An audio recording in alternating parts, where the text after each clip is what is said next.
Okay, hello and welcome everyone to the second webinar of the Cisema webinar series for 2022 on China NMPA registration of medical devices and IVDs. I'm Hamish, and today we'll be presenting on the clinical pathways for medical device and IVD latest updates. First, a little bit of housekeeping. We'll be speaking for around 45 minutes, allowing for specific 10-minute Q&A at the end, but we would like to make this as interactive as possible. So please, as your questions come to you, feel free to drop them into the chat box or even raise your hand to speak, and we'd be very happy to have this as interactive as we can so that we can make it very specific to you. So first, we'd like to introduce a little bit more about ourselves. I'm Hamish. I'm the COO at Cisema. I'm a lawyer by training, admitted in New South Wales, Australia, as well as Hong Kong, which has been my home for the last nearly 7 years now. I formerly worked with Magic Circle firm Linklaters here in Hong Kong. Ning is our special guest for today, and I'll ask him to present himself. Hamish, thank you very much. My name is Guo Ning, and I'm the general manager of the Cisema Beijing company. And I have worked for Cisema since 2008, more than 14 years ago. Very glad to hold this webinar with Hamish together. Thank you, Ning. And Ning is our real technical expert, so please take advantage and ask any difficult or tricky questions that you might have. If you don't want to answer them in this forum, or you'd prefer to do so privately, then of course, feel free to email us directly or sign up for our monthly newsletter on our website. Okay, so here's a little bit, just a reminder about what we learned about in part 1 of the series. We looked at the specific CER requirements for China registration of medical device and IVD, and we went into quite a bit of detail about the latest updates. First of all, talking about the specific regulatory framework for CER, for clinical evaluation reports in China. We talked about the decision pathways, the clinical trial possibilities, and specific requirements when clinical trials are required. We talked about what the CER looks like for class 1, 2, and 3, as well as for IVD, and we did a bit of a comparison internationally as well. What we will cover today is a bit more broad. We're going to look at some hot topics. We're going to look at some classification issues, as well as some really latest updates, because the Chinese regulatory landscape is fast moving and always changing. Please jot in your diaries the upcoming sessions for parts 3 and 4 of our webinar series. They will be in September and at the start of December to round out the year. Okay, let's get into it. So first, we're going to talk a little bit about the early parts of the pre-registration work, classification specifically. So in March just of this year, the NMPA announced the changes for 10 medical device product categories. First of all, I should take a step back and remind you about what a classification involves for China medical devices and IVDs. There's a specific classification catalog. If you cannot find your device listed in the catalog, then you check the rules for medical device classification. And if you still can't determine your classification, then you should apply directly to the NMPA. As I got a bit ahead of myself, what I wanted to talk about in terms of latest updates to the classification catalog and classification in China is, as you may recall, there's an updates every year or so, and most recently in March there was specific updates to down-classify some products, in particular non-sterile types of liquid and paste dressings. They have in fact been up-classified to class 2, while certain cardiovascular surgical instruments, which we've listed here on the slide, have been down-classified from class 3 to class 2, such as catheter sterilization connectors, dilators, connection valves. It's also worthwhile mentioning that NMPA has also clarified that registration approval is required for radiofrequency therapy instruments and skin treatments with a start date of April 1, 2024.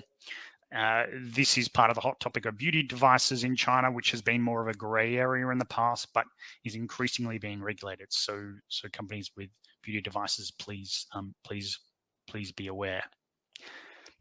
Ning, maybe you can just tell the audience a little bit about the official application, official classification application to NMPA in terms of timeline, what we're seeing from NMPA at the moment in terms of the questions they're asking, and any other hot tips. Yeah, for the official classification application at NMPA, based on our experience, it will last about 3 to 6 months. Normally, you will submit the required application dossier to NMPA for the classification because there is an organization under NMPA, which is a department, which is in charge of such kind of official classification. And after you submitted your application to this department, they will check the documents technically.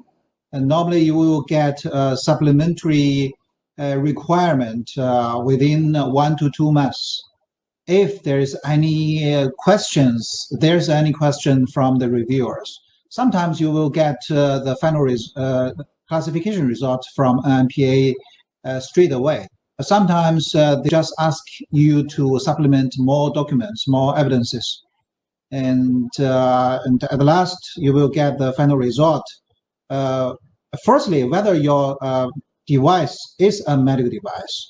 If it is a medical device, which class does it belong to? Class 1, 2, or 3? If it is not a medical device, then on this classification letter, official letter, you will see that there's a very simple sentence. It doesn't belong to a medical device according to Chinese regulation. But they will not write down their exact argument why it is not a medical device. And sometimes they would suggest you to apply for classification of a combination product of drugs and medical devices. And sometimes there is just a judgment that it is not a medical device. And you need to call the reviewer. You will get the contact information from the responsible reviewer during the technical review. You need to call him or her to get to know his opinion, why it is not a medical device or why it is a class 3 medical device, and so on. So this is the process of official classification. Thank you, Ning. That's very helpful and insightful. And for our customers, probably 5 to 10% need classification. So it's usually a relatively small but not insignificant number for whom we support for that official classification judgment. Yeah, I also want to say that classification is very important for the start of the project, and it is also very tricky sometimes because because there is a classification catalog here in China. But if you cannot find your device in the classification catalog very clearly listed, then it becomes tricky. Sometimes you can group it into one category which belongs to class 2. Sometimes you can group it into another category which belongs to class 3. And the manufacturers would tend to classify it as class 2 because class 2 is of course easier to be registered as class 3. But then you will have the high risk of rejection during the technical review of NMPA. So at the beginning, the correct classification is a key factor to start the project. Right. Absolutely. Thank you, Ning. And also for IVD, there's a couple of updates which we'd like to outline, because of course IVD is becoming increasingly important in China registration. It's gone through a bit of evolution. It's taken a while for it to even be recognized as a separate category until last year, that is in October, where it got its own classification rules or classification catalog.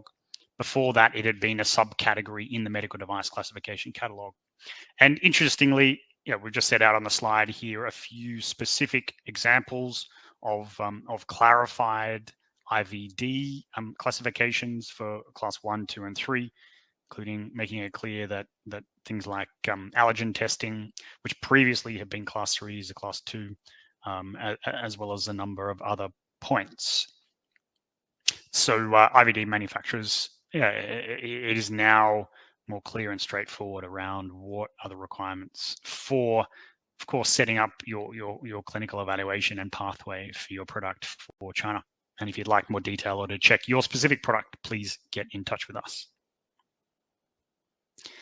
One point to note, just at the bottom here, we've also said that specific IVD reagents can well be, in fact, regulated as drugs. For example, radionuclides and blood screening agents.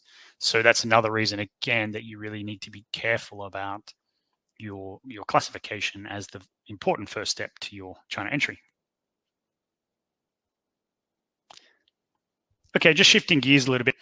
We have talked briefly about this last time, and I don't want to spend too much time here, but it's worthwhile just remembering, what the broader top-down picture looks like in China for medical device and IVD registrations.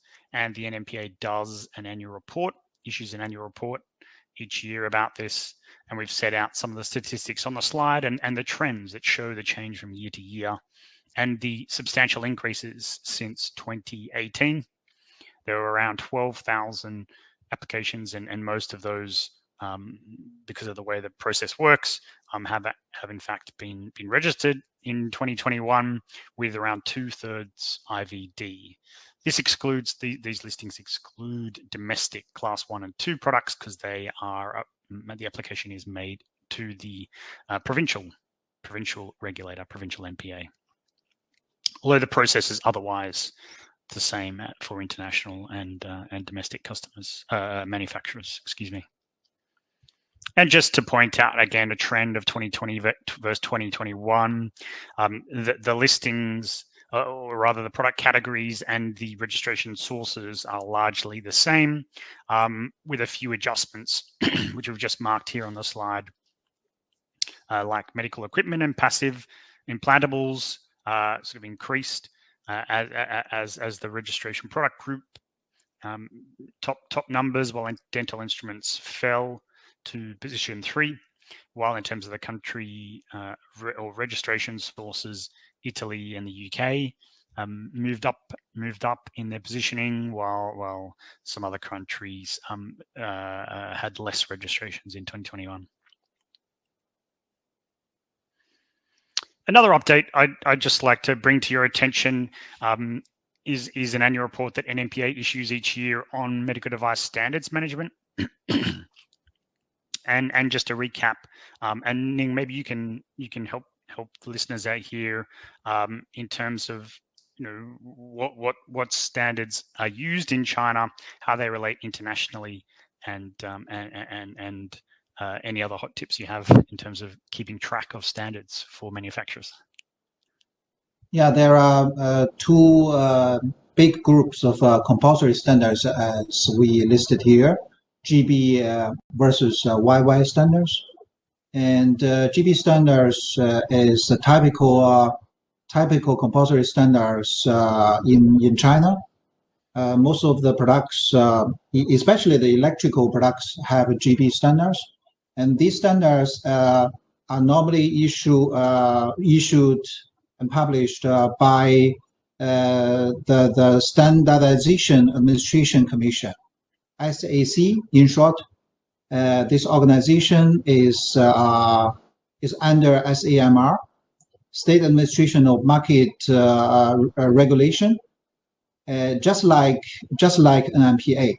So SAC is organization with the same level, just as NMPA under SAMR, which is in charge of GB standards development and issuance and publishing. And YY standards is different. YY standards are compulsory, normally for drugs, relevant products. And these YY standards have been developed by another organization under NMPA.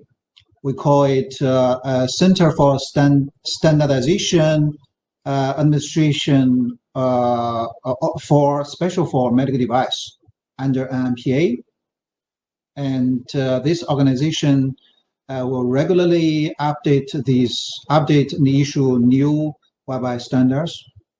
So these are two main compulsory standard groups in China. Thank you. Yeah, thank you, Ning. And just a bit of an indication here on the slide, we talked about how there was an increase of around 20% in the number of standards issued in 2021 versus the year before.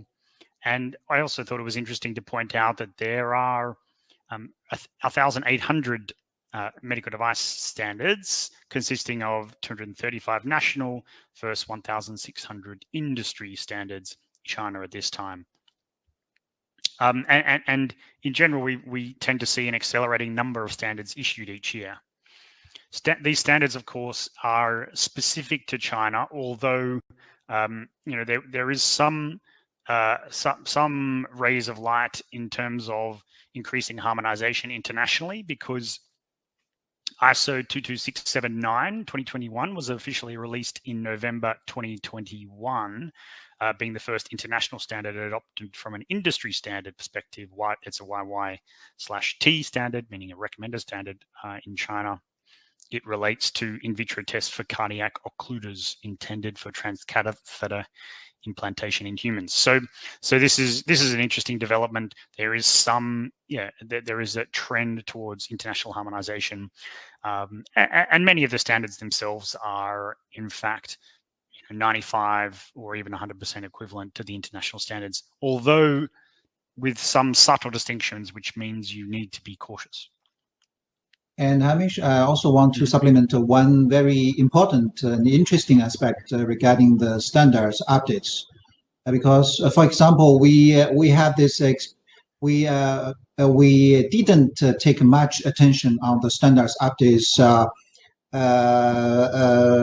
some years ago in China, because NMPA didn't link the standards compulsory standards updates with the certificate of validity and renewal status together. So normally, if there is a standard change or standard update for the registered device, the manufacturers just need to do the tests and submit the standard change application with a renewal application every 5 years to NMPA. That's sufficient for NMPA before. But in last year, NMPA had issued several regulations regarding this point. And now NMPA asks the manufacturers to implement, to do the test according to the new standards as soon as possible, immediately after the new standard will be published. So this is a big difference, because if you want to submit your renewal application to NMPA, maybe 6 months or 7 months or 8 months prior to certificate expiration date, then NMPA could reject your renewal application just because you didn't do the test according to the new standards and finish the so-called approval change by NMPA before you submit your renewal application. So this is a big issue. This is a big issue. Have a big influence on the certificate validity of NMPA. Many of our customers met such kind of problem. And also there was a new standard GB 970606, which is a general electrical safety standard, which is valid for or applicable for all active devices had been issued in May 2020, 2 years ago, and will be implemented in May 2023, in 1 year. And a lot of customers of active devices meet these problems to do the test according to this new standard. So therefore, it's very important for especially for foreign manufacturer, to follow up the standards, updates, and changes which have been listed in the so-called PTR, product technical requirement of the registered device, so that you know what kind of changes have been made to the standards, what for actions do you have to undertake so that your certificate will not be negatively influenced. Amish? Thank you, Ning. Yes, and that's a really interesting point, and something that our customers are certainly seeing and talking about is how the standards are impacting their current registrations and current renewal requirements in particular. So thank you. Okay, just moving on, or rather forward through to specific clinical pathways and some updates around clinical trials.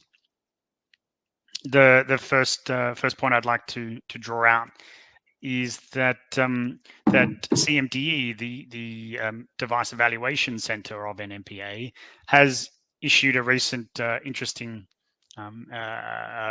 announcement, which talks about guiding registration applicants in determining the clinical evaluation path for their specific products. And it listed a number of products specifically, which we've listed here on the slide, like medical device disinfection and sterilization, which have the specific subdirectories of the medical device classification catalog that we've put out here on the slide.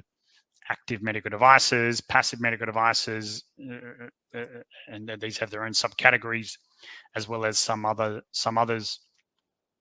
And what CMD said is that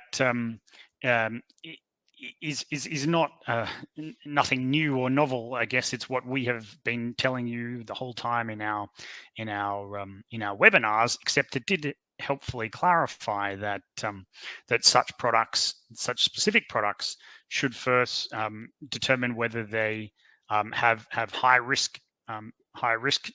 specific high risks. Then they need to go through a separate clinical evaluation phase to determine whether they need to do clinical trials, and there's probably a higher likelihood that they will.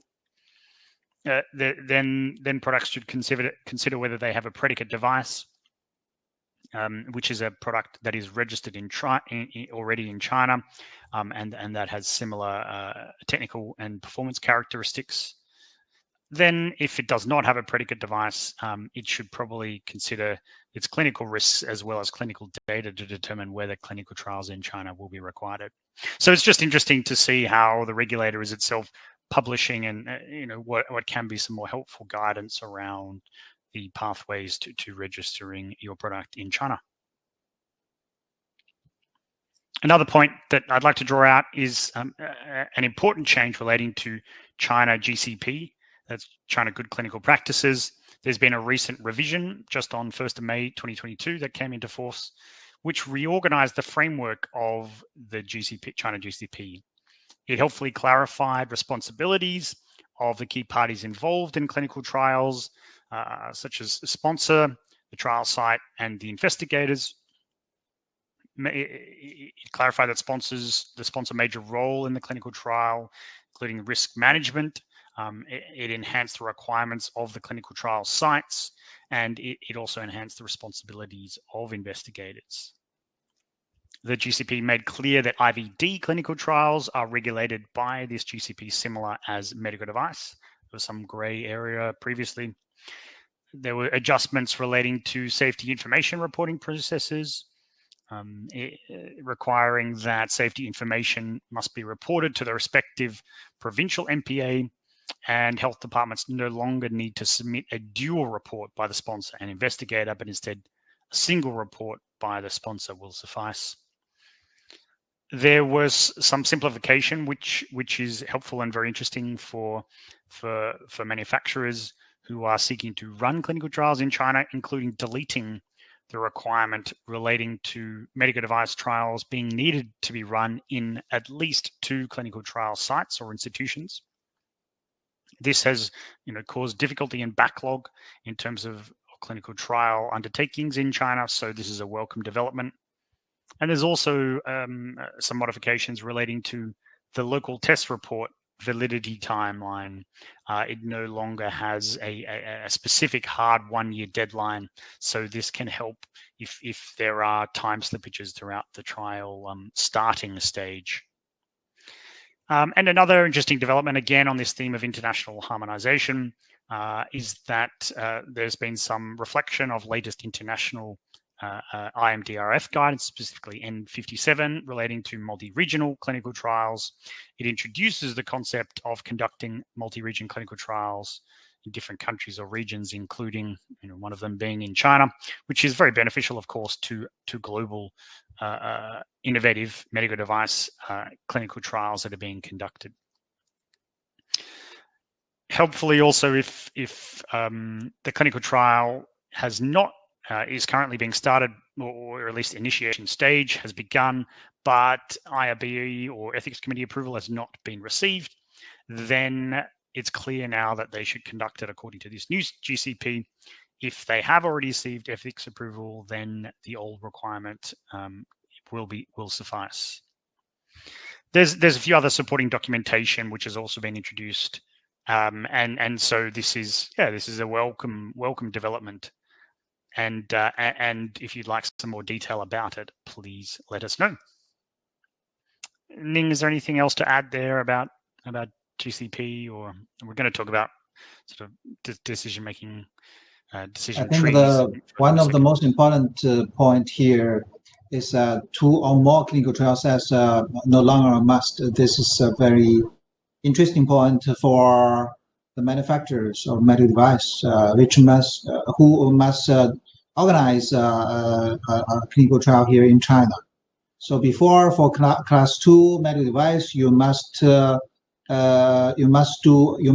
choose at least 2 hospitals to do the clinical trials, and for class 3, at least 3 hospitals.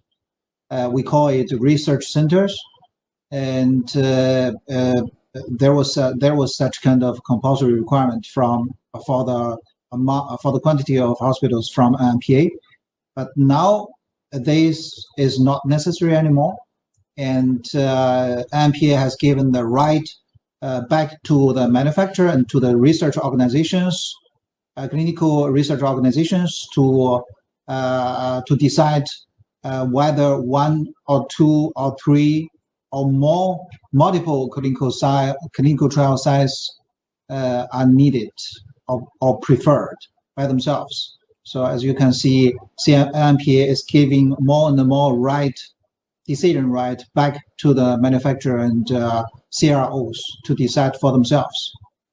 Mm-hmm. Yeah, I think that's a really interesting observation. Yeah, thank you. Mm-hmm. And just moving on again to talk about clinical trials, we're just talking more broadly about the decision tree relating to whether clinical trials are required in China. This is really the clinical pathway decision, and we talked in detail about CERs in our part 1, but I'd just like to recap again here around the kind of thinking around whether you should undertake clinical trials in China. The first real question is whether the product is a high-risk one or not, and there's a specific list of these high-risk medical devices, such as implantable cardiac pacemakers or tissue engineering medical products containing live cells. Of course, what we talked about in part 1 was how Order 739 and recent subsidiary or supporting clinical evaluation law updates mean that such high-risk products no longer must undertake clinical trials. Although, in fact, practically, they probably still are going to find it very difficult to avoid. In any case, they have the option to make an evaluation about whether they can avoid a clinical trials.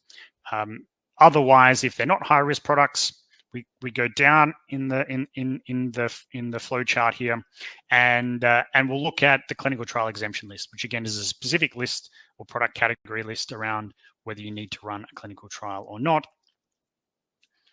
If it is on the list, then it's clear. If not, is there overseas clinical trial data? That will be very helpful if it's GCP compliant and also has a number of sites and a sufficient number of cases. Then that will be sufficient to avoid a clinical trial in China as well. Or is there a predicate device, a device that is already listed or registered in China and about which you have sufficient clinical data, which is also a very important point, particularly for non-active devices, because the information for such devices from a predicate is quite substantial, and it can be difficult when the predicate is probably a competitor. That's probably all I wanted to say here about this flow chart. And if you'd like more detail, of course, please get in touch. I'd also just like to remind listeners about the registration process and what it looks like for class 2 and 3 products, which take around 18 to 21 months time to register in our experience. And there's a few key points which I'd like to remind you about. The first is the PTR, which Ning mentioned. And Ning, maybe you could go into a little bit more detail here, again, just to remind everyone what the PTR is and why it's so important. PTR is the key technical document in the complete application dossier, which must be written by your Chinese regulatory partner. Because this PTR, product technical requirement, must be written strictly according to NMPA's requirements and regulations. There is a guideline to write such kind of a PTR from NMPA. And so in the PTR, all of the most important technical parameters will be fixed and written down. And the verification and validation test methods for these technical parameters will also be fixed in the PTR. So the PTR is a guiding document to do the registration test here in China to verify that your test, at least your testing device, your test samples can meet all technical parameters requirements you have written down in your PTR. And so this PTR is a key document from the technical perspective for the registration here in China. Yeah, thank you, Ning. And it leads also directly to the tests, the local testing that you need to undertake and perform. And it sets out the parameters along which you will perform the tests, which again is a quite uniquely China requirement, and it's a very important part in the process to manage closely and to get right.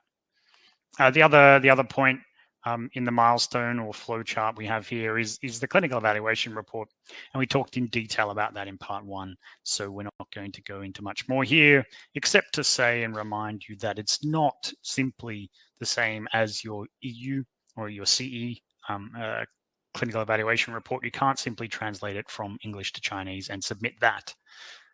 It needs to be tailored. It needs to be adjusted specifically for China requirements. So it takes quite some work to do so. And it's obviously a fundamental part of the registration process. Otherwise, the steps set out here are fairly self-explanatory. There's a submission stage to NMPA. There's a response stage in the supplementary notice. And then there's a final issuance of the certificate. Okay, so we're going to move on to a little bit more post-market points, post-market phases, especially NMPA legal agent, and this is the local representative in China. You may recall that any company that is submitting to the China NMPA needs to have a local representative or an NMPA legal agent. Previously, this used to be a separate entity or a separate kind of responsibility for pre and post market. Now it has been combined as NMPA increases its scrutiny from from point-in-time registration to whole-of-life cycle surveillance. That's just what we set out here on this simple flow chart, pre as well as post and full life cycle. You have 3 options really for your NMPA legal agent. You can select your distributor in China, who we always caution our customers to select their distributor, although it is the easy option. And there are companies, of course, that have very good relationships with their distributors throughout their product lifetime. But if you have friction or difficulties down the way, this can lead to real problems. And we see this with many customers who come to us having had some difficulties with their distributor, because especially when they're going through the registration process, it can seem like a black box. They keep requesting information, you give it to them and you're not sure what happens in the meanwhile. And then, you also wonder why your sales not reflective of the market size. And then customers come to us and ask us to help kind of untangle this. And it takes some doing. And also it's tricky because it's obviously a commercial relationship here as well. So the other option is, of course, to have your own subsidiary in China, a local entity, but this takes some setting up and some cost, and so it may not be for everybody, or even if you do have your local entity, you may not have the full regulatory activities or PMS responsibilities available in country. So the third option really is to have a third party, independent third party. We ourselves act in this role for many customers, and we think it makes sense for both parties because we don't have any interest in distribution. This is Cisema, although of course there are other providers. And Ning, is there anything else you'd like to add about NMPA legal agent role and what you see in terms of sometimes trying to untangle this, such like a distributor NMPA relationship from a foreign manufacturer? Yes, we have a lot of experience in this field, good and bad experiences. And I think it also depends on the sizes of a foreign manufacturer. What for legal agent he would choose at the beginning, especially when he enters the Chinese market, because for most of the SMEs, small and medium enterprises, they don't have their Chinese branch in China, Chinese subsidiary in China. So they normally have been contacted by some distributors in China who are interested in selling their products in China, and the distributor, normally a Chinese distributor strategy is to make it easy at the first place for the foreign manufacturer to enter into Chinese market, to say, okay, I will take over everything in China. I will take care of these Chinese things, and you don't need to care about this. You don't have to care about the costs and the risks to enter Chinese market. And we are the experts, and we just need to become your Chinese legal agent, which is a natural thing, as it seems at the beginning. So the Chinese distributor will invest into the registration. They will become the legal agent during the process. They will receive the final original certificate and also the PTR we have talked about, product technical requirement. The PTR, in fact, is an appendix of the certificate, is a part of the certificate. So it's very important. And so the distributor will get all original documents from NMPA and from the test laboratories, and they will have too much power because on the one side they are the distributor. On the commercial side, they are the only distributor here in China. On the regulatory side, they are the legal agent who is only communication channel with Chinese authorities. So they get too much power.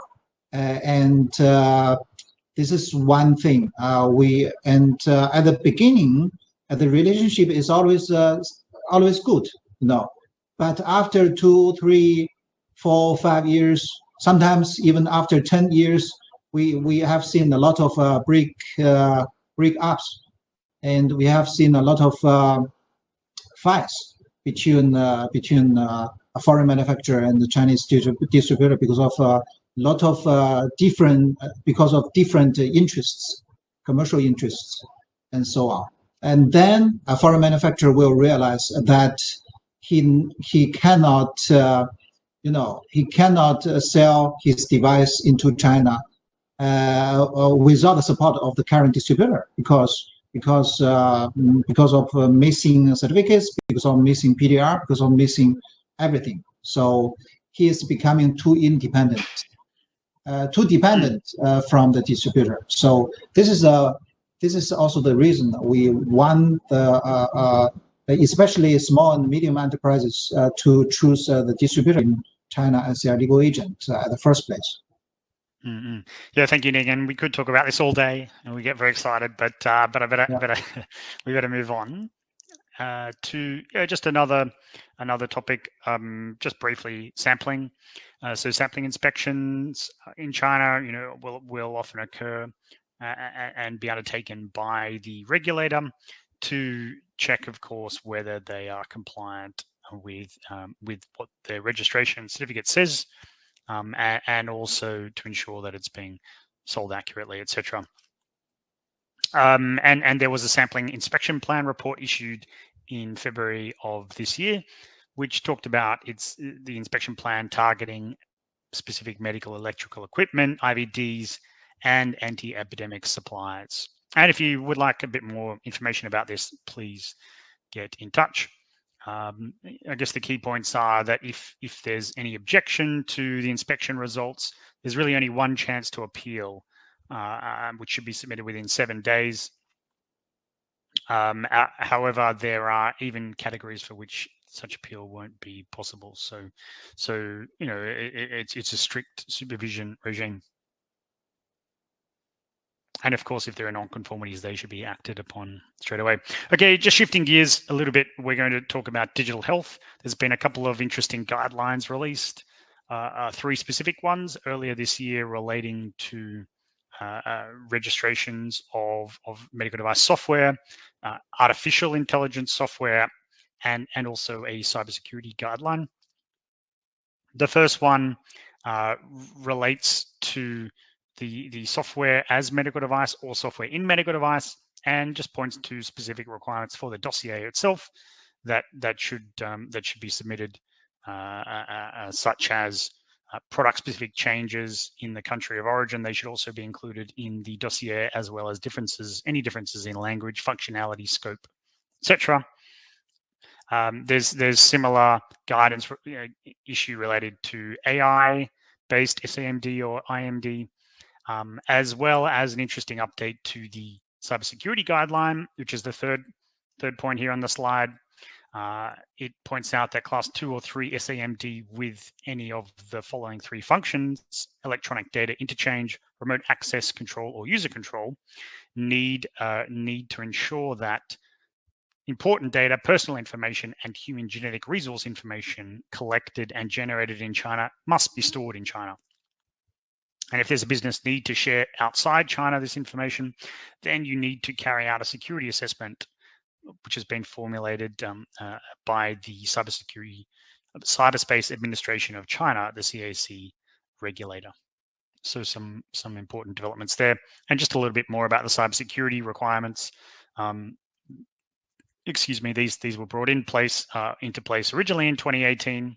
You need to submit a cybersecurity description document as part of your application dossier if you have a network connection, electronic data interchange, or remote control as part of your device. And there are 3 specific heads along which the review will take place: privacy, integrity, and availability.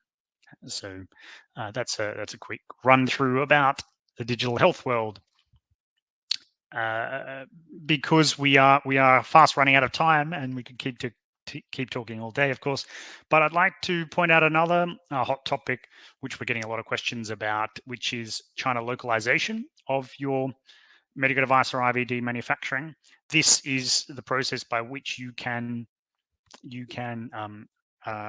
have your device be a made in China device, which may be helpful for your procurement or tendering purposes. And if you'd like to know more about that, then we're going to go into a bit of detail here. And the first point to observe is that in March 2020, NMPA first brought such a discussion into being with a public consultation, and in September 2020, it made a specific announcement which put into place what we now call localization, or from foreign to China made medical device, from a regulatory perspective, should add. And there's two broad ways in which you can do this. And Ning, maybe would you be able to take us, excuse me, through a bit more detail about what this means and what are your two options if you'd like to localize from a regulatory perspective in China?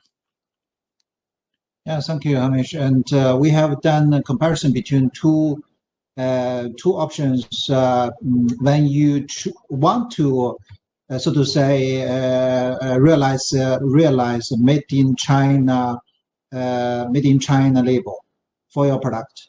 And one way is MAH and MAH plus OEM. Another way is WOFI. We call it WOFI, and it means that you establish your own factory here in China.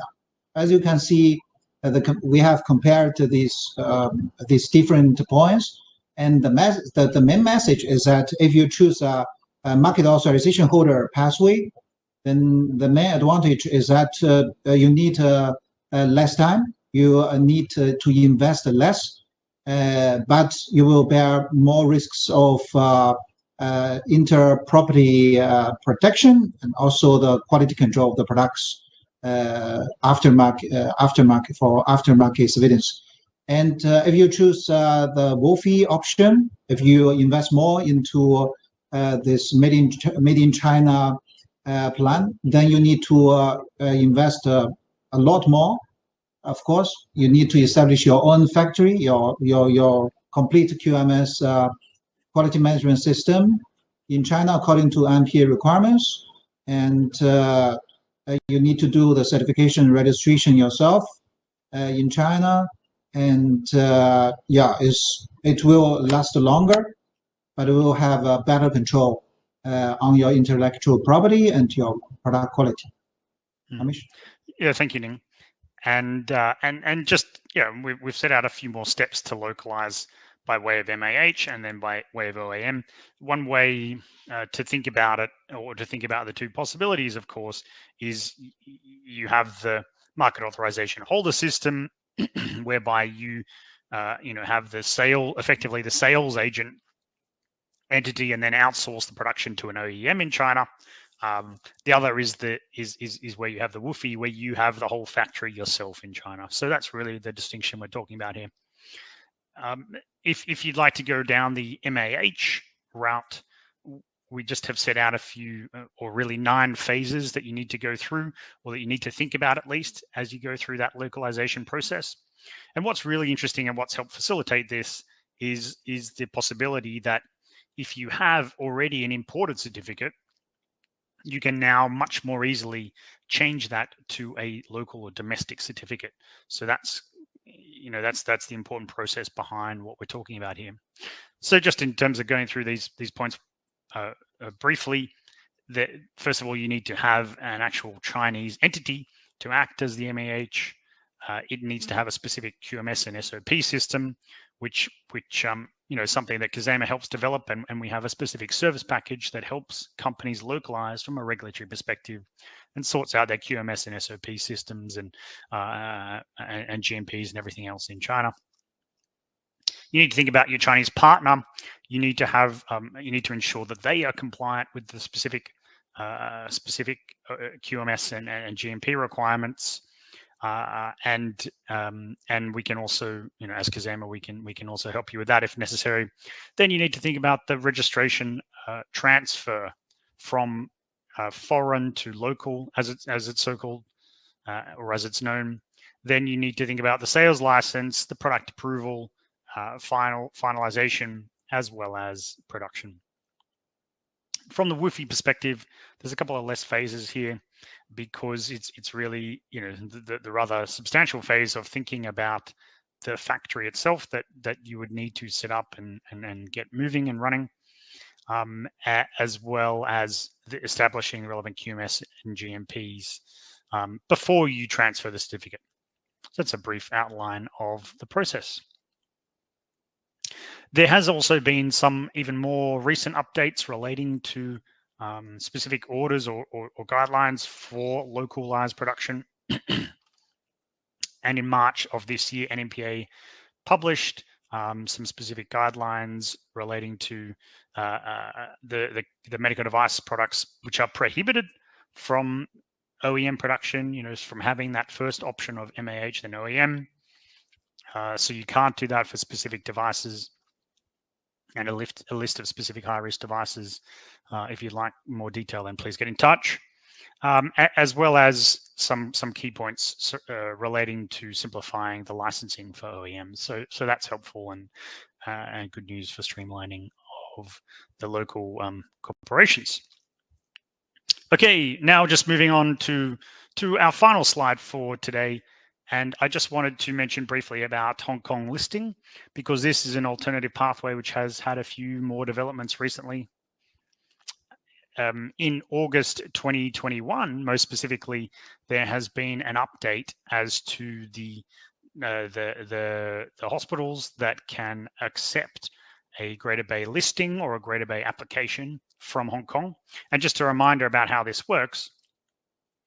It's a relatively recent pilot plan that products, medical devices, and IVDs and drugs that are listed in Hong Kong, and listing is a much simpler and faster and cheaper process than China NMPA registration. But of course, it's only for Hong Kong. That if you are listed and you sell in a public hospital in Hong Kong, you can then apply if your device or drug, excuse me, is doesn't have equivalence in China and is urgently needed, and that is read relatively broadly, then you can apply to the Guangdong NPA for sales into the Greater Bay region, which is nearly the size of Germany, with a bit over 70 million people. So it's quite interesting. 16 drugs and 6 medical devices have been approved as of the 20th of May of this year. And when I say approved, I mean they can now sell into one of these 5 GBA hospitals, which is the Hong Kong U Shenzhen Hospital, as well as the other 4 listed here on the slide. And so that allows them, even though these products, these 16 drugs and 6 medical devices have not been registered with China's NMPA, they can still sell into these specific hospitals in China to patients who attend them. And the way this might work in terms of then allowing broader China sales is that you can collect real-world data on specific Chinese nationals and population, which can be very important and helpful in therefore ultimately reducing the numbers of a local clinical trial that is required, or perhaps even doing away with it altogether. So that's quite an exciting development. This is an example of some of the recent drugs that are approved. There was an Alpelsib film-coated tablet and a capmatinib, which was a drug, as well as a medical device, which is called the Clinimax Plus system. There's also some clarifications around the approval document formats, which the authorities will use from the 1st of March. Okay, so that's our webinar for today. Thank you very much for your attendance, and thank you for listening in. And please get in touch if you'd like to know more, and of course sign up to our next webinars or email us at any time. We're going to take questions now in the last few minutes remaining. Okay, well that's time, and thank you very much for your attendance once more. Look forward to speaking again. And look forward to your attendance at the next webinar. Have a nice day. Bye-bye. Bye bye. Thank you, everyone.